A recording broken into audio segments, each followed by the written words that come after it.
Et c'est l'heure du coup d'œil d'Eugénie Bastier maintenant. Bonjour Eugénie. Bonjour à tous. Eugénie, vous voudriez ce matin revenir sur une information de France Info selon laquelle l'Élysée surveillerait de près les supporters de Javier Milei sur les réseaux sociaux. Oui, selon France Info, la radio payée par nos impôts, le président argentin serait d'extrême droite et il cultiverait la haine du service public. Ses supporters seraient des racistes qui en ont marre de payer trop d'impôts.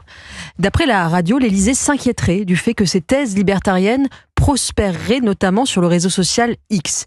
Alors moi qui croyais notre président occupé à régler la guerre en Ukraine ou inquiet par le déficit abyssal de nos comptes publics, il a visiblement mieux à faire, la surveillance des comptes milléistes sur les réseaux sociaux. L'Élysée aurait même commandé des notes à des experts pour comprendre l'étendue de ce phénomène. Voilà ce que nous dit France Info. Ce qui préoccupe au sommet de l'État n'est pas tant l'idéologie en elle-même, puisque chacun peut adhérer au projet qu'il souhaite, encore heureux, mais de la voir se diffuser. En gros, vous avez le droit de penser ce que vous voulez tant que vous êtes seul à le penser. Mais est-ce que l'Élysée a raison de s'inquiéter de la multiplication de ces comptes célébrant l'action de Javier Milei ? Alors je pense que l'Élysée a raison de s'inquiéter du vent de liberté qui souffle en France, d'autant plus que le macronisme lui-même reposait sur cette promesse de liberté. Une partie de l'élite libérale qui avait choisi Macron est aujourd'hui orpheline face à l'explosion de la dépense publique et un contrat social toujours plus lourd qui pèse uniquement sur les épaules des actifs. Mais plus largement, je crois que nous vivons un retour de balancier historique.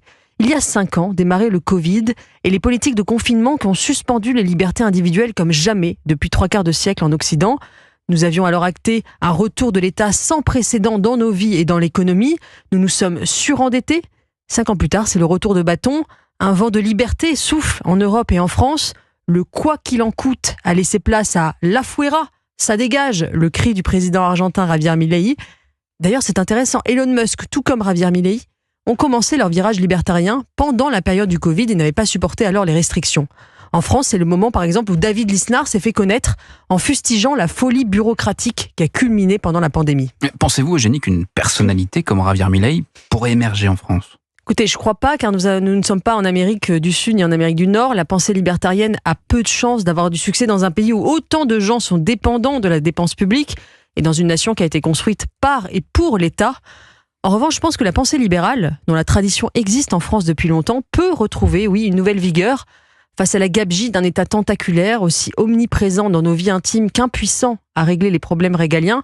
La chasse au gaspillage des deniers publics va prendre de l'ampleur. Face à un soviétisme culturel qui se permet d'interdire par exemple une chaîne sur des motifs spécieux et régule les discours, la défense de la liberté d'expression va elle aussi prendre de l'ampleur.